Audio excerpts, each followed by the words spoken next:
problèmes surviendront dans ce monde, mais il a conquis le monde Yves. Nous devons considérer nos difficultés et nos besoins comme des opportunités permettant à Dieu de démontrer sa puissance. Terminez ce chapitre par une grande proclamation. Lit contre 37 à 39b. Vivez-vous comme un gagnant. Êtes-vous sûr de votre salut? Cela devrait être tout ce dont nous avons besoin pour garantir qu'avec le Christ à nos côtés, la victoire soit certaine. Conclusion. Ne vous battez plus seul. Beaucoup plus fort que vous n'en avez perdu. Bien des pécheurs pires que vous sont devenus victorieux avec Christ à leur côté. N'attendez pas qu'il soit trop tard. Devenez membre de la chaîne Today et bénéficiez de réconfort et de soutien dans les moments difficiles. Cliquez sur le lien dans la description de la vidéo. Mardi 9 avril 2024, page 2. Ensemble et en mission jusqu'à la fin. Résumé. Dieu a des desseins fermes et bien définis. Rien de ce qui arrive dans nos vies n'est le produit du hasard, mais du plan et du dessein de Dieu. Par Fernando Ocampo. Titre. Ensemble et en mission jusqu'au bout. Texte de Timothée 1 à 5. Objectif. En ce jour, les membres de notre Église comprendront que la volonté de Dieu, la promesse de la vie en Christ et la foi, sont les éléments essentiels qui nous maintiennent unis et en mission. Introduction. Dieu a des desseins fermes et bien définis. Rien de ce qui arrive dans nos vies n'est le produit du hasard, mais du plan et du dessein de Dieu. Pour cette raison, l'Église du Seigneur ne devrait pas tant se concentrer sur la connaissance du dessein de Dieu, mais plutôt sur son accomplissement. Laissez-moi vous expliquer. Parfois nous passons la plupart de notre temps à chercher des confirmations sur tel ou tel sujet, au lieu d'agir. Encore une fois, nous sommes à 58 jours de la fin de cette année. De grandes choses arrivent pour notre congrégation. Nous attendons ce que Dieu est sur le point de faire. Le moment est donc venu de se réveiller et d'agir. Le moment est venu d'unir nos dons, nos talents, nos compétences, nos efforts et nos ressources, pour faire avancer la vision et la mission qui nous ont été confiées. Nous ne pourrons jamais atteindre nos buts et objectifs si nous ne travaillons pas ensemble. Alors, soyons d'accord. Chacun de nous est important et clé dans ce que Dieu va faire. C'est pourquoi il est essentiel que nous comprenions, définitivement, quels éléments nous motivent à rester ensemble et en mission jusqu'au bout. Transition. Qu'est-ce qui nous motive à rester ensemble et en mission jusqu'au bout? Nous trouverons la réponse à cette question dans le texte que nous lirons dans 2 Timothée 1 à 5. 1. La volonté de Dieu. Le facteur le plus solide de notre unité et de la mission qui nous a été confiée. V.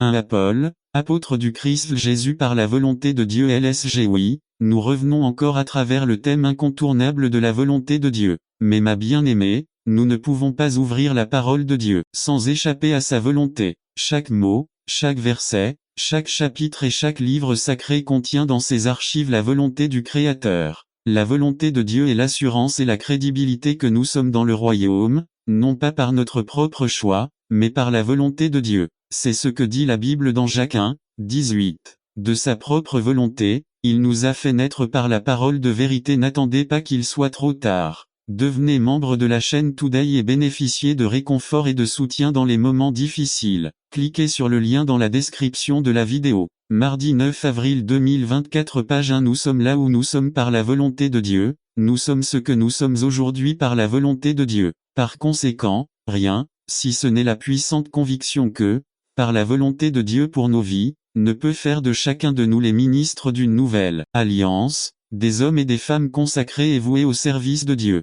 et cela au-dessus de toute circonstance et même de nous-mêmes. C'est pourquoi l'apôtre proclame son apostolat et son appel au ministère divin comme un produit de la volonté de Dieu. Cela nous rappelle que si vous avez été ou serez mis au défi de servir ensemble dans notre Église, ce n'est pas parce que vous avez simplement répondu à notre enquête, ou parce que vous avez les compétences requises, ou parce que le pasteur ou certains diacres vous aiment. Si vous êtes interpellé, c'est parce que nous avons prié à l'oratoire, dans la chaîne de prière les lundis et mercredis pour que Dieu mette dans votre cœur à la fois le vouloir et le faire pour sa bonne volonté. La partie la plus louable de la vie de chaque croyant est la soumission à cette bonne volonté, c'est-à-dire qu'elle est dans son essence pleine de bonté et que c'est ce qui donne un but à la vie. La volonté de Dieu plaît, elle produit la complaisance, elle apporte le contentement. La volonté de Dieu est parfaite, c'est-à-dire qu'elle est excellente et conforme au dessein de Dieu. C'est donc le facteur le plus solide de notre unité et de la mission qui nous a été confiée. Ce que nous faisons, nous le faisons parce que nous comprenons et sommes sûrs que c'est la volonté de Dieu. Et c'est précisément contre cette volonté que nous nous retrouvons toujours à lutter. C'est contre cette volonté que notre ancienne vie se bat et refuse de se soumettre. James Cran a écrit: Notre monde serait bien meilleur et l'Église aurait de bien meilleurs serviteurs si tous les disciples du Christ se souvenaient que répondre à l'appel qui nous invite à faire la volonté de Dieu n'est pas répondre à un commandement rigide et inflexible, mais c'est plutôt, comme le dit Paul, l'aventure joyeuse du don de soi. Je crois que c'est la clé pour rester ensemble et en mission jusqu'au bout. Nous devons comprendre que ce que Dieu nous invite à faire, c'est de faire sa volonté et non de désirer ou d'exercer une position. Dieu nous invite à donner de nous-mêmes pour devenir ministres du Christ. Ainsi, mon frère bien-aimé, lorsque l'Église, le corps du Christ, vous défie et donne son vote favorable, c'est une indication que Dieu vous appelle à le rejoindre afin que vous puissiez faire sa volonté. En tant que pasteur, je crois à la coopération, je ne suis pas d'accord avec l'irresponsabilité, le désordre et le mensonge. Je n'ai pas peur de vous enseigner ce que j'ai appris, je n'ai pas peur de vous dire que j'espère que de notre jeunesse naîtra ce serviteur qui servira ce peuple. Je ne suis pas envieux de voir que ce que vous faites surpasse en qualité et en soin ce que j'ai fait. Au contraire, je rends gloire à Dieu car il me prouve ainsi qu'il ne laissera jamais son peuple sans leadership. Pour moi, ce que dit la Bible est très clair: il y a différents dons, mais un seul esprit. Il existe différentes manières de servir, mais le même Seigneur Dieu a placé chaque membre dans le corps comme il l'entendait. L'Église n'accomplit pas sa mission à travers des départements ou à travers des impositions, mais à travers un ministère partagé où pasteurs, diacres, dirigeants et membres conviennent d'unir leurs ressources et leurs efforts pour travailler en équipe, où le Seigneur Jésus est notre coach et le Saint-Esprit est celui qui met en nous la puissance, l'enthousiasme et la motivation dont nous avons besoin. Dans cette année qui va bientôt commencer, pasteurs, diacres, dirigeants et membres, nous serons tous au front de la tranchée. Parce que je comprends que la volonté de Dieu est que nous restions ensemble et que nous n'attendions pas qu'il soit trop tard. Devenez membre de la chaîne Today et bénéficiez de réconfort et de soutien dans les moments difficiles. Cliquez sur le lien dans la description de la vidéo. Mardi 9 avril 2024, mission page 2. Jusqu'au bout de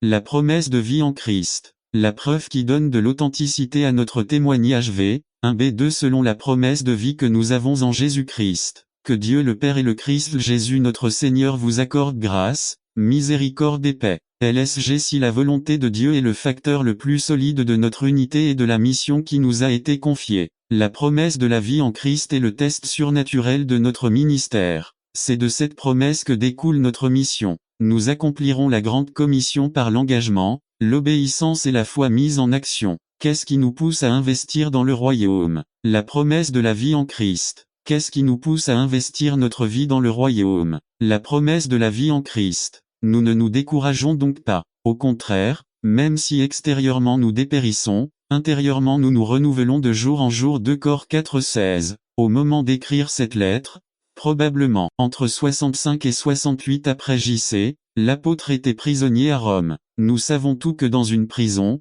rien ne produit d'inspiration ou d'optimisme. Mais pour l'apôtre, son véritable environnement n'était pas une prison froide, mais la communion vitale et réelle avec le Christ à travers la vie éternelle. Dieu le Père et le Seigneur Jésus sont la source de la promesse de vie qui a apporté la grâce, la miséricorde et la paix de Dieu à chacun de nous. C'est pourquoi l'apôtre peut exprimer à son jeune lecteur Timothée, que Dieu le Père et le Christ Jésus notre Seigneur vous accordent la grâce, la miséricorde et la paix. Cette promesse de vie est ce qui nous encourage à être fermes dans les épreuves et nous donne le courage d'avancer dans la victoire. Paul a été très clair sur le fait que la vraie vie ne peut être trouvée que dans l'union avec Christ et que son niveau le plus élevé se trouve dans l'obéissance à la volonté de Dieu, puisque c'est la seule vie qui brille et qui soit fondée sur des promesses spirituelles. C'est l'espérance qui nous est présentée comme la plus grande bénédiction de l'évangile du Christ. Il y a la vie en Jésus. C'est la preuve irréfutable de notre témoignage. C'est l'épreuve qui nous commissionne et nous investit de l'autorité du Seigneur pour qu'ensemble nous puissions accomplir sa mission jusqu'au bout. 3.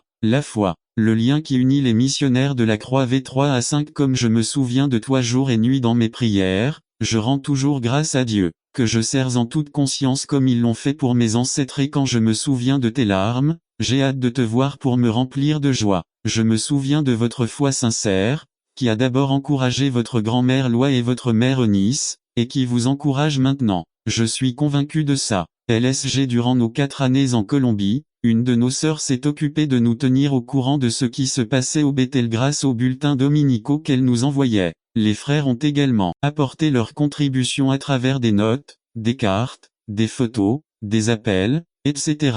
Chaque fois que nous lisions ce que Dieu faisait, nos cœurs palpitaient, et en un instant, c'était comme si nous étions nous-mêmes témoins de ce qu'on nous disait. C'était un sentiment indescriptible. Nos esprits et nos cœurs étaient unis et même s'ils appartenaient au passé, il y avait quelque chose qui nous maintenait toujours ensemble, la foi que nous avons en Jésus-Christ. La fervente dévotion de ce jeune homme a souvent inspiré Paul, à tel point que Paul s'est senti ému et reconnaissant envers le Seigneur pour le privilège de se souvenir de lui et de prier pour lui. N'attendez pas qu'il soit trop tard. Devenez membre de la chaîne Today et bénéficiez de réconfort et de soutien dans les moments difficiles. Cliquez sur le lien dans la description de la vidéo mardi 9 avril 2024 page 3 Frères, je veux avouer que votre dévotion, votre dévouement et votre amour pour le Seigneur ont été un stimulant pour nous qui étions loin. Chaque appel, chaque carte, chaque détail a marqué nos vies. Sa générosité reste gravée dans nos mémoires chaque fois que nous voyons notre fils Andrés Felipe ou lorsque nous entendons Jonathan parler de son temps passé au séminaire avec nous. Bien-aimés, n'oubliez jamais ceci: la foi est le lien qui unit les missionnaires de la croix. C'est pourquoi la semaine de prière pour les missionnaires ainsi que les offrandes missionnaires sont très significatives et importantes. Ne regardons pas les choses comme si nous tenions quelqu'un. Regardons plutôt la situation alors que nous nous unissons à Dieu à travers ce qu'il fait dans la vie de nos missionnaires à travers le monde. Je crois que c'est pourquoi Paul fait savoir à Timothée que bien qu'ils soient séparés par le temps et la distance, ils sont unis par la foi et la prière fervente. Leur union et leur communion en tant que missionnaires de la croix étaient telles que Paul se souvient des larmes de ce jeune homme. Ces larmes ont été versées par amour et par fidélité, non seulement à Paul, mais aussi au Seigneur. Comme il est important que Paul mentionne la foi et la prière. Mais ce n'est ni une prière ni aucune foi qui nous unit dans ce ministère. C'est une prière intentionnelle et une foi sincère. Ce dernier est ce qui prouve notre acceptation de l'évangile du Christ et notre consécration au message de la croix. Transmettons à nos enfants, en parents chrétiens que nous sommes, le merveilleux et éternel héritage de la foi, car c'est ce qui nous unit tous missionnaires de la croix à travers les temps. Conclusion. Ensemble et en mission jusqu'au bout. Ce sera l'accent de ces dernières semaines de l'année. Cela nous rappelle que nous ne sommes pas les seuls à travailler à l'œuvre du Seigneur. Ensemble et en mission jusqu'au bout. Église baptiste de Bethel, 3 novembre 2002. N'attendez pas qu'il soit trop tard. Devenez membre de la chaîne Today et bénéficiez de réconfort et de soutien dans les moments difficiles. Cliquez sur le lien dans la description de la vidéo. Mardi 9 avril 2024 page 4. Jésus nous avertit. Résumé. Nous devons nous concentrer sur ce dont nous devons nous détourner ainsi que sur ce vers quoi nous devons nous tourner. Par Fernando Ocampo. Titre. Jésus nous avertit. Texte. Luc 21 7-36. Objectif. Que les auditeurs décident de tenir compte des avertissements que le Seigneur nous donne pour vivre comme des intendants fidèles dans une période critique pour notre monde.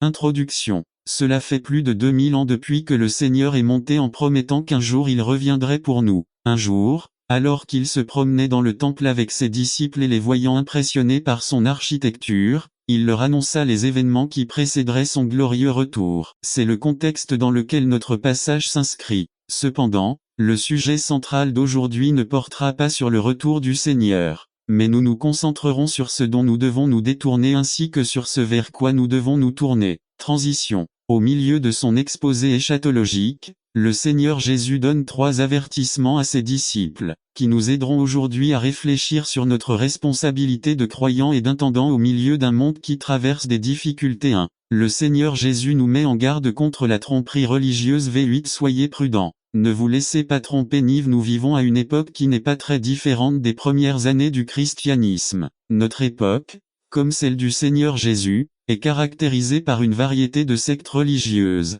Par conséquent, l'avertissement du Seigneur non seulement fait prendre conscience à ses disciples d'être extrêmement prudents, mais leur fait aussi voir la fraude religieuse à laquelle ils seront exposés. Aujourd'hui, nous vivons à une époque où la mosaïque religieuse de l'époque a supplanté la vérité de l'évangile du Christ par le mensonge et les valeurs chrétiennes par le relativisme bien connu. De nombreux groupes sectaires sont apparus autour de la Bible, qu'ils utilisent les Écritures sacrées pour prêcher aux gens ce qu'ils veulent entendre et non ce que Dieu veut leur communiquer. Assi accent aigu al pecados le adado el nombre error humano, la fornication y la relations extramaritales se les promuv bajo la éthique ta de saf sex, à la verdade Dio insulto. A los valor cristiano ridicule si cosa de les vieux. Les gens prêchent que Dieu nous aime tels que nous sommes et qu'il n'est donc pas nécessaire de s'efforcer de vivre une vie sainte, que nous sommes sous la grâce et que nous pouvons donc faire ce que nous voulons, puisque nous sommes déjà sauvés, que le croyant, puisqu'il est fils du roi,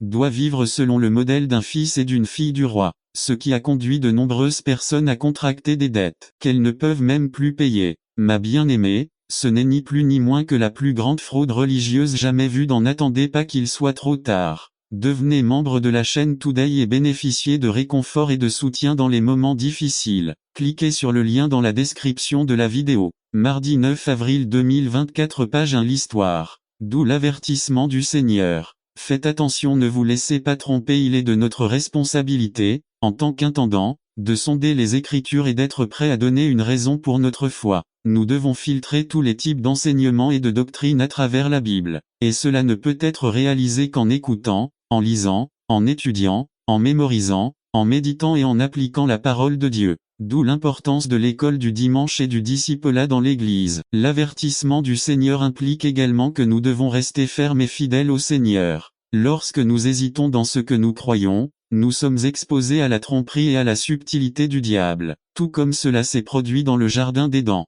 Illustration. Ne faisons pas comme l'histoire du charbonnier, à qui on a demandé un jour: as-tu des croyances? Oui, il a répondu. Pourriez-vous me dire en quoi vous croyez? Eh bien, remarquez que je crois la même chose que mon Église, a-t-il répondu. Eh bien, dites-moi ce que croit votre Église. Mon Église croit la même chose que moi. D'accord, alors qu'est-ce que vous et votre Église croyez? Eh bien, l'Église et moi croyons la même chose. La Bible dit, car le temps viendra où ils ne toléreront pas la saine doctrine, mais, poussés par leurs propres désirs, ils s'entoureront d'enseignants qui leur raconteront les histoires qu'ils veulent entendre. Ils cesseront d'écouter la vérité et se tourneront vers les mythes. 2 Tim 4, 3 à 4. En ces temps-là, l'avertissement du Seigneur reste valable. Soyez prudents, ne soyez pas dupes de. Le Seigneur Jésus nous met en garde contre la négligence spirituelle. V 34 à 35. Prenez garde que vos cœurs ne s'endurcissent par le vice, l'ivresse et les soucis de cette vie. Sinon, ce jour tombera soudainement sur vous. LSG. Des jours difficiles arrivent pour le peuple du Seigneur.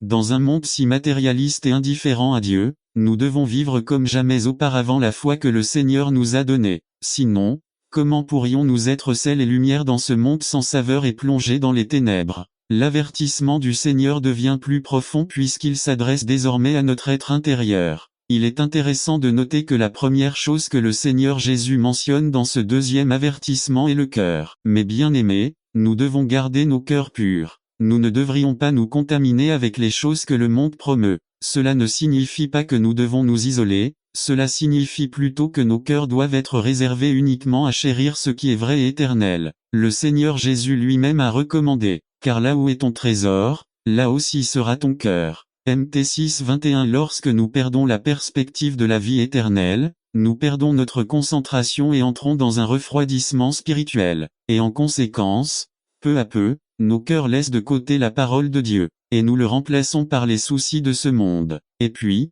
peu à peu, nous nous éloignons de la communion des frères, car ce sont eux les froids et indifférents, ceux qui ne me comprennent pas. En conclusion, je suis spirituellement mauvais et tout va mal pour moi à cause de l'Église. C'est pourquoi le plus pratique est qu'ils ne reviennent pas. C'est un mensonge du diable. Ces pensées et sentiments ne viennent pas de l'Esprit du Christ mais de la chair qui n'a pas été crucifiée. Il est de notre responsabilité de maintenir une vie spirituelle saine et dynamique. Je ne parle pas d'activisme religieux, mais d'une nouvelle relation avec le Seigneur. En attendant la venue du Seigneur, il nous est commandé d'être diligents et non paresseux. Il nous est commandé de garder notre cœur, d'aimer Dieu, de servir Dieu, car ce jour peut arriver soudainement. N'attendez pas qu'il soit trop tard. Devenez membre de la chaîne Today et bénéficiez de réconfort et de soutien dans les moments difficiles. Cliquez sur le lien dans la description de la vidéo. Mardi 9 avril 2024 page 2. Dernièrement, j'ai souvent entendu dans le vocabulaire du peuple du Seigneur des phrases comme ça ne fait de mal à personne,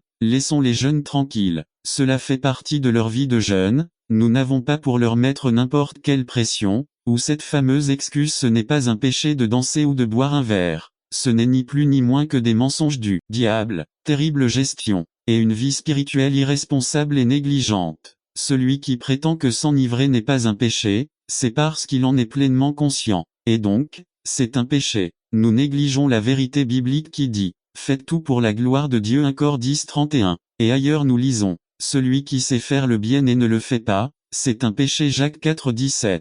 Puisque le temps du retour du Seigneur approche, nous devons vivre pieusement et marcher comme Dieu l'attend. Qu'attendons-nous de l'alliance de l'Église? Nous promettons de marcher avec circonspection dans le monde, d'être justes dans nos actions, fidèles dans nos engagements et irréprochables dans notre conduite, éviter les commérages, les calomnies et la colère excessive, abstenez-vous de vendre et de consommer des boissons enivrantes. L'avertissement du Seigneur vibre aujourd'hui dans nos oreilles, notre cœur s'accélère et notre être tremble. Lorsque nous lisons « Prenez garde, de peur que vos cœurs ne s'endurcissent par le vice, l'ivresse et les soucis de cette vie. Sinon, ce jour tombera sur vous soudainement. 3. Le Seigneur Jésus nous avertit de rester vigilants. V36. Soyez toujours vigilants et priez. LSG. Nous devons rester vigilants pour tirer la sonnette d'alarme à toute attaque du mal et ses hôtes. Cette vigilance dont parle le Seigneur est donc étroitement liée à notre relation personnelle avec Dieu à travers la prière. Nous ne devons donc pas laisser la porte ouverte à l'ennemi pour nous décourager,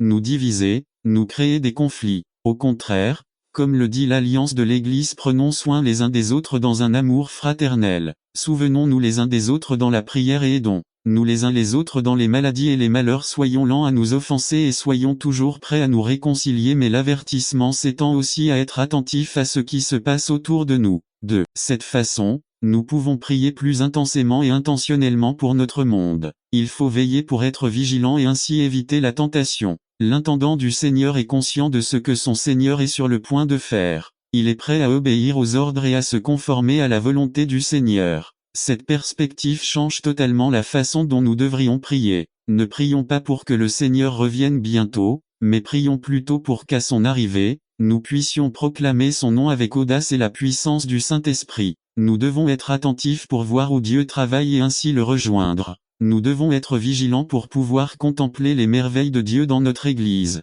Mais nous devons prier. C'était l'avertissement du Seigneur. Soyez toujours vigilants et priez. Conclusion. Mes frères bien-aimés, nous ne sommes pas inconscients de ce qui se passe autour de nous. Mais au milieu de tous ces bouleversements caractérisés par la terreur et l'insécurité, nous devons rester fidèles au Seigneur. N'attendez pas qu'il soit trop tard. Devenez membre de la chaîne Today et bénéficiez de réconfort et de soutien dans les moments difficiles. Cliquez sur le lien dans la description de la vidéo. Mardi 9 avril 2024, page 3. En tant que majordome, le Seigneur nous avertit de vivre comme des intendants fidèles à une époque critique pour notre monde. Ce n'est pas le moment d'ajouter à l'inquiétude et au désespoir. Il est temps d'agir. Il est temps de réfléchir à notre responsabilité en tant que gestionnaire, en ces jours difficiles pour notre monde. En tant qu'intendant, il est de notre responsabilité de faire connaître la vérité de l'Évangile du Christ dans un monde caractérisé par la tromperie et la subtilité. D'où l'avertissement du Seigneur Jésus.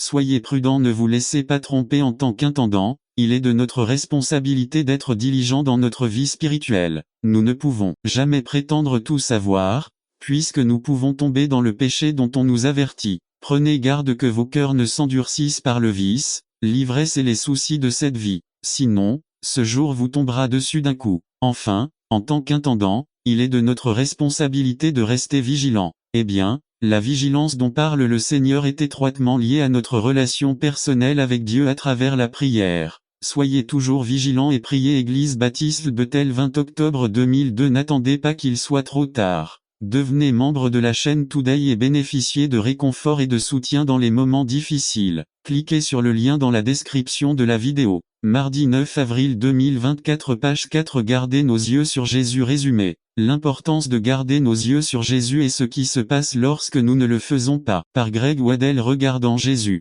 Regardez vers Jésus, l'auteur et le perfectionneur de la foi, qui, pour la joie qui lui était proposée, a enduré la croix, méprisé l'ignominie, et s'est assis à la droite du trône de Dieu. Hébreux 12:2. Introduction au texte. Comme son titre l'indique, la lettre aux Hébreux a été écrite pour les chrétiens juifs. Ils risquaient constamment de revenir au judaïsme, ou du moins d'accorder une grande importance aux observances cérémonielles. Le but principal de l'écrivain est de montrer la supériorité de l'ère chrétienne par rapport à celle de l'Ancien Testament. Ce texte particulier fait partie de la discussion sur l'importance de la foi. Au chat. Le 11. Nous avons assisté à un défilé des héros de la foi. Puis nous arrivons au verset 1 et 2 du chat 12, ce qui serait l'application pratique pour ceux qui s'engagent à vivre une vie de foi. B. Définition du concept 1. Littéralement regarder de loin, donc un but, la fin, l'objectif, la destination où l'on veut atteindre. 2. Il ne s'agit pas de l'œil physique,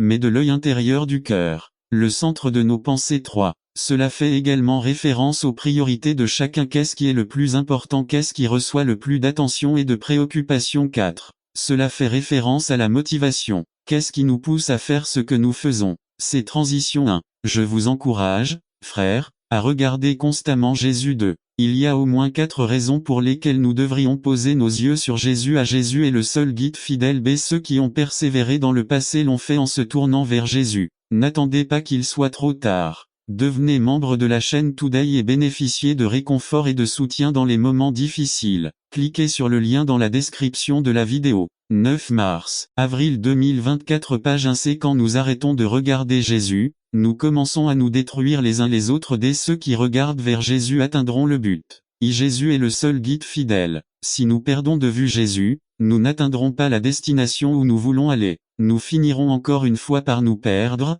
en essayant de nous sauver. Ce monde propose de nombreux guides d'astuces qui tentent d'attirer notre attention, détournant ainsi notre regard de Jésus. A. Le pouvoir humain. Malheur à ceux qui descendent en Égypte pour demander du secours. Ils cherchent un appui dans les chevaux, et s'appuient sur les chars parce qu'ils sont nombreux, et sur les cavaliers parce qu'ils sont très forts, mais ils ne regardent pas vers le Saint d'Israël, et ils ne cherchent pas non plus l'Éternel. Ésaïe 31:1. B. Les récompenses de ce monde. Détourne mes yeux de la vanité et vivifie-moi dans tes voies. Le mot vanité signifie trompeur, faux, vide, contient toutes les récompenses qu'offre le monde sans Dieu: richesse, honneur, plaisir. Psaume 119:37.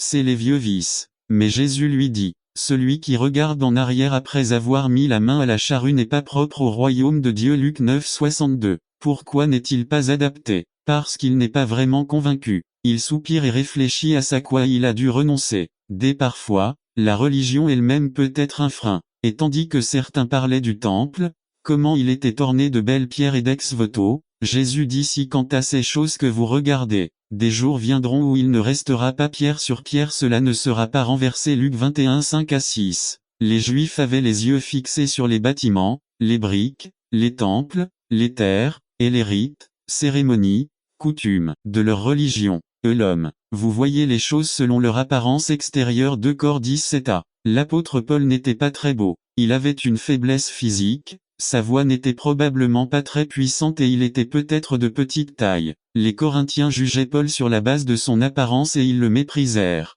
Pendant ce temps, ils regardaient les faux apôtres avec leur éloquence, leur richesse, leur ferveur et leur vantardise et les admiraient. Point. Les hommes peuvent remplacer Jésus comme centre d'intérêt de nos yeux. 2. Ceux qui ont persévéré dans le passé l'ont fait avec leurs yeux concentrés sur Jésus. Père Abraham, n'attendez pas qu'il soit trop tard. Devenez membre de la chaîne Today et bénéficiez de réconfort et de soutien dans les moments difficiles. Cliquez sur le lien dans la description de la vidéo. Mardi 9 avril 2024. Page 2. Abraham attendait la ville qui a des fondements, dont Dieu est l'architecte et le bâtisseur, considérant la honte du Christ comme une richesse plus grande que les trésors de l'Égypte, car il avait les yeux fixés sur la récompense. Hébreux 11:10-11-26. Ton père Abraham s'est réjoui, attendant de voir mon jour, et il le vit et s'en réjouit. Jean 8:56. B. Étienne. Étienne, rempli du Saint-Esprit, fixant les yeux au ciel, vit la gloire de Dieu et Jésus debout à la droite de Dieu et dit, voici, je vois les cieux ouverts, et le Fils de l'homme debout à la droite de Dieu. Actes 7:55-56. C'est Jésus. Il prit les 5 pains et les 2 poissons,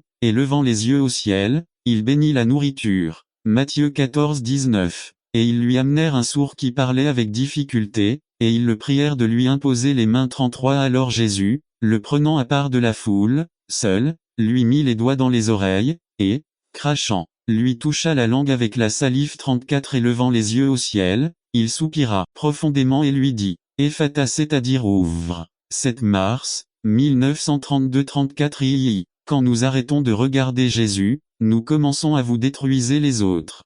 Beaucoup n'ont pas le temps de poser leurs yeux sur Jésus, parce qu'ils sont très occupés à regarder, analyser, évaluer, comparer, enquêter et scruter leurs frères. B. Lorsque nous laissons nos yeux s'éloigner de Jésus, nous commençons à nous critiquer, à nous juger et à nous attaquer les uns les autres. Car toute la loi en un seul mot s'accomplit dans le précepte. Tu aimeras ton prochain comme toi-même. 15 Mais si vous vous mordez et vous dévorez les uns les autres, prenez garde de ne pas vous dévorer les uns les autres. Gas 5 14 à 15. C'est pourquoi cela se produit-il 1. Parce que lorsque nous détournons nos yeux de Jésus, nous commençons à croire que nous sommes bons par nous-mêmes. Parce que nous accomplissons Dieu, parce que nous nous rassemblons, parce que nous donnons la dîme de. Nous oublions que nos meilleures œuvres sont des chiffons sales. Mais, en regardant Jésus, nous sommes remplis de gratitude pour la grande miséricorde que Dieu a manifestée envers chacun de nous. IV. Ceux qui regardent Jésus atteindront le but. Ils seront ressuscités. Car telle est la volonté de mon Père que quiconque voit le Fils et croit en lui ait la vie éternelle,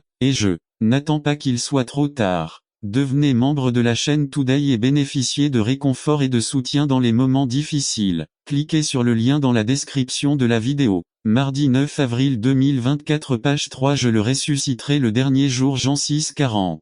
Ils auront toujours la présence de Dieu. Il n'y a rien, aucun être humain ou institution, aucun temps, aucun espace, aucun démon, aucun événement qui puisse rompre l'amour entre Dieu et ceux qui ont confiance en lui. Willard, Dalla 1998. De Divine Conspiracy page 67.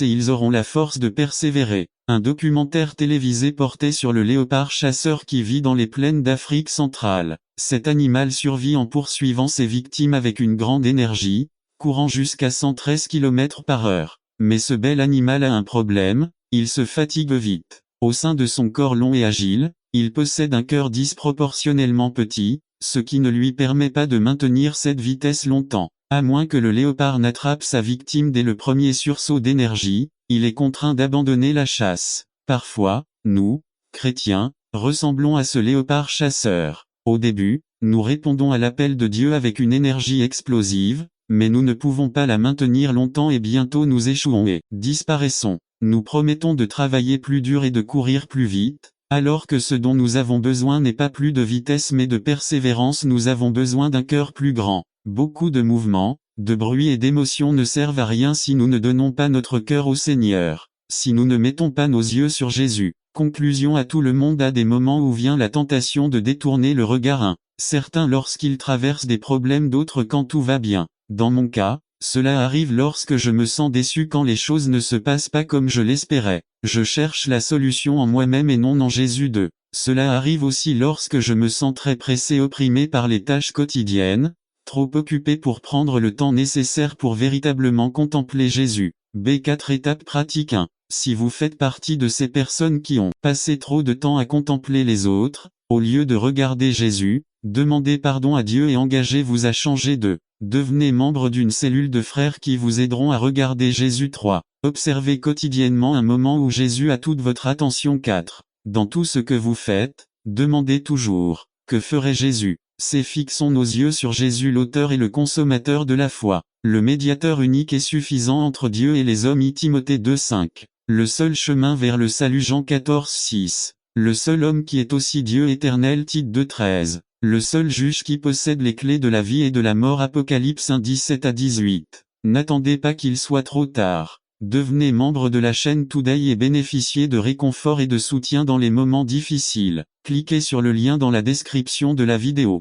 Mardi 9 avril 2024 page 4. Le seul sauveur qui a vaincu la mort et qui vit parmi son peuple. Matthieu 18:20. Le seul prêtre sans péché, mais qui a été tenté en tout et qui comprend nos luttes. Heb 4:15. Le seul roi des rois qui accepte de nous appeler amis. Le seul avocat céleste qui intercède pour nous. Fixons nos yeux sur Jésus. N'attendez pas qu'il soit trop tard. Devenez membre de la chaîne Today et bénéficiez de réconfort et de soutien dans les moments difficiles. Cliquez sur le lien dans la description de la vidéo. Mardi 9 avril 2024 page 5. Transformer pour vivre. Résumé. Pour vivre une vie victorieuse en Christ, nous devons être transformés à son image et à sa ressemblance par Javier Ramon. La vie que je vous invite est-elle la vie que je vis? Il n'est pas nécessaire de chercher bien loin pour découvrir que les églises sont remplies de gens tout aussi déprimés, désemparés, inquiets, en colère et au cœur brisé que ceux qui n'ont pas Christ dans leur cœur. Jésus ne nous a pas enseigné cela, il nous a invités à vivre la vie comme il l'a vécu sur terre. Il nous a invités à vivre une vie pleine d'amour, de joie et de paix. Il est nécessaire que nous soyons transformés par la puissance de Dieu pour vivre la vie comme le Seigneur veut que nous la vivions. Un homme a dit un jour, pour que l'Église puisse réaliser pleinement ce que Dieu a prévu pour elle, elle doit prendre le besoin de transformation aussi au sérieux que les mouvements révolutionnaires modernes. Tout au long du Nouveau Testament, ces auteurs savaient combien il était important pour les chrétiens d'être continuellement transformés par Dieu. Parfois, nous nous contentons de ce que nous sommes et pensons que Dieu ne va pas changer notre façon d'être, notre caractère, notre façon de parler, notre façon d'aimer, notre façon d'interagir avec nos partenaires, conjoints, enfants, parents, voisins, etc. Il y a un mot qui était dans l'esprit des auteurs du NT et c'est le mot transformation. Dans Romains 12:2, ne vous conformez pas au monde présent, mais soyez transformés par le renouvellement de votre intelligence. De cette façon, vous pourrez vérifier quelle est la volonté de Dieu, bonne, agréable et parfaite. LSG dans Galates 4:19, il est dit, chers enfants, pour qui je travaille encore jusqu'à ce que Christ soit formé en vous. LSG dans 2 Corinthiens 3:18, nous sommes transformés en la même image, de gloire en gloire, comme par le Seigneur, l'Esprit. NASB le mot transformé en grec est le mot métamorpho. Il y avait un homme nommé Juan qui était dans l'église depuis plus de 50 ans mais qui était toujours sérieux, avec un visage long. Expérience du diacre. Cet homme ne changeait pas, il était grincheux avec sa femme, avec ses enfants, il n'avait pas de joie, il n'aimait pas, il n'avait pas de vie dans son être. Il y a des gens dans l'église qui font le minimum pour aller au ciel, mais qui ne profitent pas de la vie que Christ est venu donner.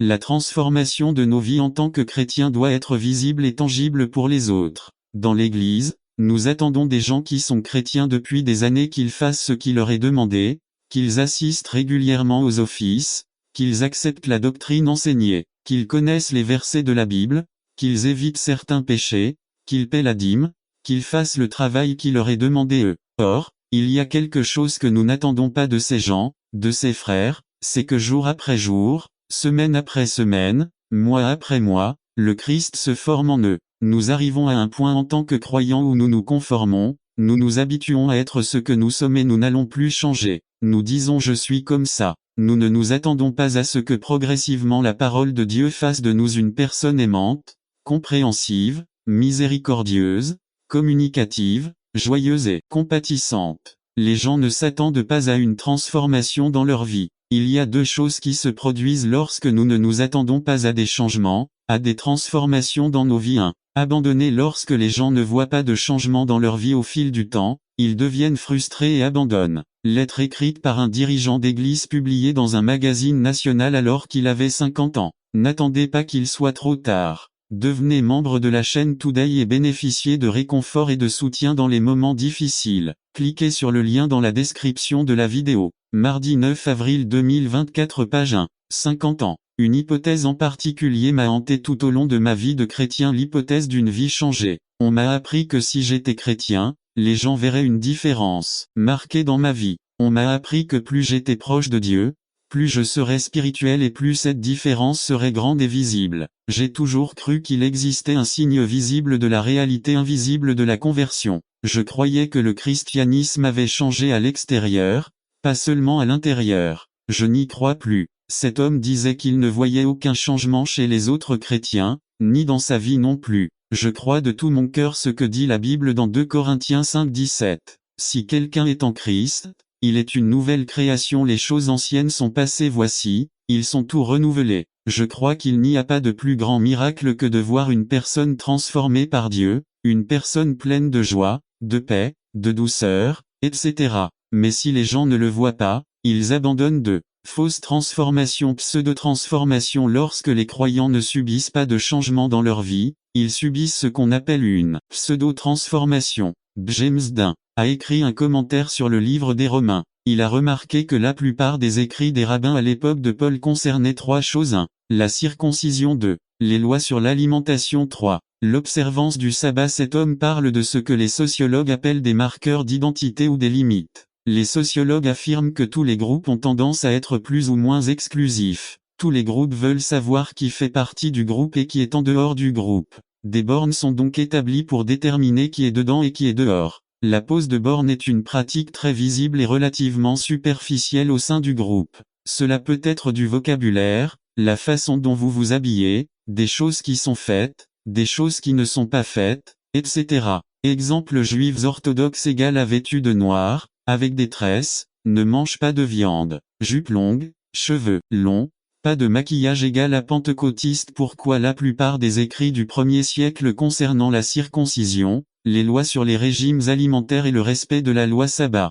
c'étaient les bornes frontières. Lorsque Jésus apparaît sur la scène, il traite les gens différemment. Il établit que ceux qui sont fondés sur l'amour sont enfants de Dieu. Jésus ne va pas jusqu'aux limites, il va au cœur du problème pour établir qui est le Fils de Dieu. Lorsqu'il lui parle des commandements, il va à la racine. Tu aimeras le Seigneur ton Dieu de tout ton cœur, de toute ton âme, de toute ta pensée, de toutes tes forces. C'était le cœur de la loi. N'attendez pas qu'il soit trop tard. Devenez membre de la chaîne Today et bénéficiez de réconfort et de soutien dans les moments difficiles. Cliquez sur le lien dans la description de la vidéo. Mardi 9 avril 2024 page 2. C'est ainsi qu'on sait qui est enfant de Dieu, s'il aime. Paul dit la même chose dans 1 Corinthiens 13, lorsqu'il dit que de nombreuses bornes peuvent être tracées, mais que si l'on n'aime pas cela, cela ne nous sert à rien. Jean dit la même chose dans 1 Jean 4:7. Chers frères, aimons-nous les uns les autres, car l'amour vient de Dieu, et quiconque aime est né de lui et le connaît. Lorsque les gens ne voient pas de véritable transformation dans leur vie, ni chez les autres, ils commencent alors à se concentrer sur les bornes pour montrer la fausse transformation ou la différence avec les autres dans leur vie.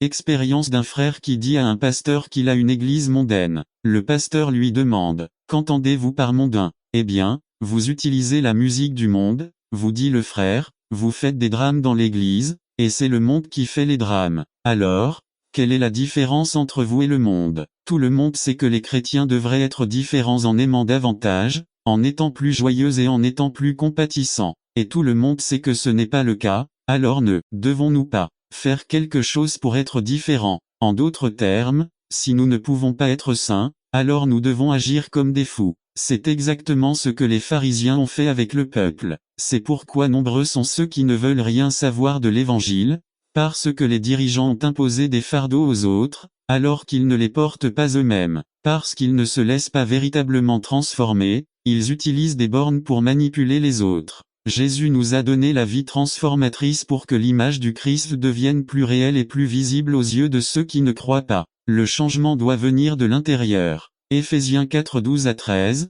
pour équiper les saints pour l'œuvre du ministère, pour l'édification du corps de Christ dans le but de perfectionner les saints dans l'œuvre du ministère, pour l'édification du corps du Christ jusqu'à ce que nous parvenions tous à l'unité de la foi et à la pleine connaissance du Fils de Dieu, à la condition d'un homme mûr, à la mesure de la stature de la plénitude du Christ. La question qui se pose est la suivante: comment puis-je être transformé ? Je crois que la plupart des frères veulent vraiment être transformés, mais ils ne savent pas comment le faire. Dans Romains 12:2, le commandement de Paul, « Soyez transformés » est impératif, mais en même temps à la voix passive. Cela veut dire que quelqu'un nous transforme, nous ne pouvons pas nous transformer nous-mêmes, il faut que ce soit Dieu qui nous transforme à travers sa parole. Mais cette transformation ne se produit pas par un acte magique, elle doit être un processus par lequel notre vie ressemble davantage à celle de Jésus. Dans 1 Corinthiens 9:24-25, Paul fait une analogie dans laquelle il établit que quiconque participe à une compétition doit le faire de manière à remporter le prix.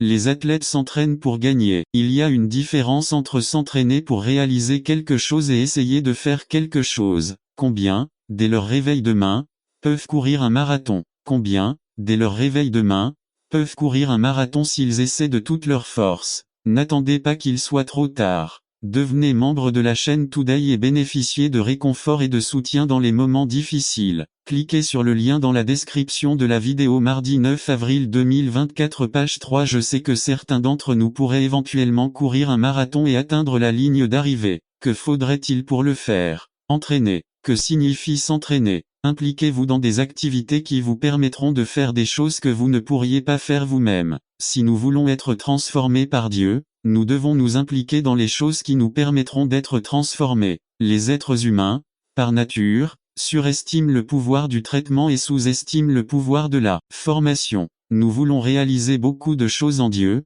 mais nous ne nous soumettons pas à sa formation dans la parole pour les réaliser. La transformation physique nécessite un entraînement, de même que la transformation spirituelle nécessite un entraînement. Paul dit à Timothée, « Entraîne-toi à la piété » 1 Timothée 4,7. Jésus dit dans Luc 6,40, « Le disciple n'est pas au-dessus de son maître, mais quiconque a terminé sa formation atteint au maximum le niveau de son maître. » La vie du disciple, c'est